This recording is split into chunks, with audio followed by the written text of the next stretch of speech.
people who enable by telling the lie that this is positivity or healthy at any size, I just want to say one more time, you have blood on your hands. You have blood on your hands because it is not healthy, especially at the incredible, I mean, the guy you're talking about, it's not that unusual to see.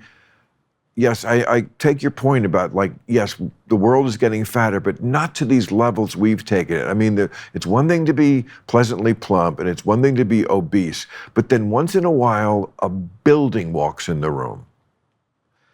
And you're like, how do you not stop and start to reverse even when you're 400? Yeah. Who is like, that is a sickness that we are indulging and killing people. That's not a time to like be, oh, you look great and you don't. Or maybe you do, but that's it. But your body inside is not looking great. And to then go, well, you know what? I think maybe I'll get to 500 if I can. It's just so many things we label a disease, a sickness. I mean, things that didn't used to be, like alcoholism. Why not this? And I think the answer is just everybody loves to fucking eat. And nothing, I certainly do. Nothing can get in the way of that. I certainly like to eat. Well, everybody likes to eat, but you know, you don't live for it, and it shouldn't be the thing that is recommended to fix the hole in your heart, because obviously people who eat that much, there's something else going on. Yeah, I mean, if you've ever watched 600 Pound Life, I mean, I haven't. You never watched that show? Of course not. Oh, really? Oh, first of all, no, never mind.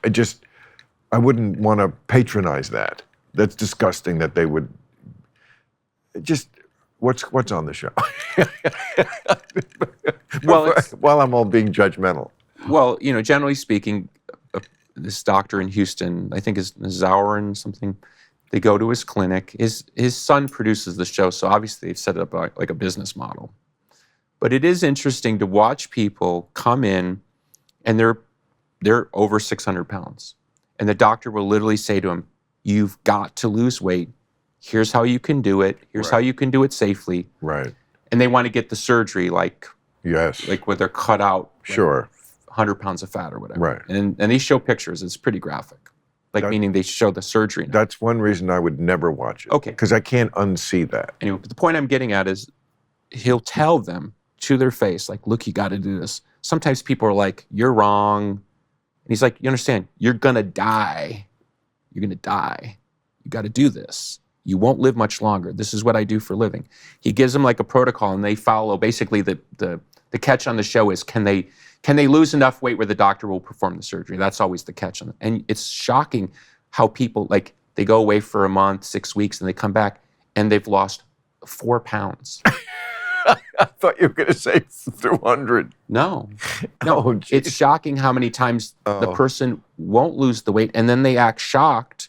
And he's like, did you do the thing I told you to do? Well, no. And it's sad. It's so sad. And most people are, yes, there's obviously something going on with them that's causing them to be addicted to food or the process that they're in. But it's, you know, they're like, in all that, they're just like normal people with normal hopes and fears. It's not like you think they're like off their rocker. Right.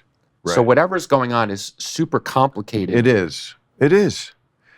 Yeah, no, there's got to be a better... To your point, then, it is sad when you have a culture that's sort of telling that person, I can't speak to everybody else, because you get into body type stuff. But when you're talking about somebody who's morbidly obese, and it's sort of not a culturally agreed thing that we should say, okay, there's a line here, that's where it gets uncomfortable, I think. See, here's how I try to relate to this, because I've heard people say, you don't know what it's like. You're not like an addict, like I am a food addict. And I accept that some people like food even more than others, although it is basic to all of us.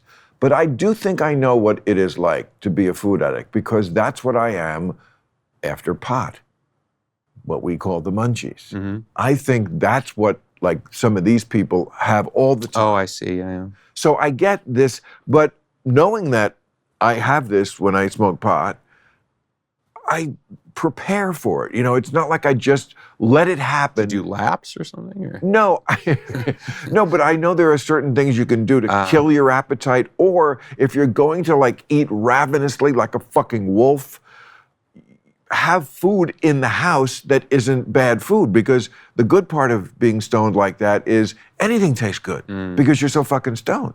So, you know, I can just go through a bag of Baruca nuts, but they're very good for me.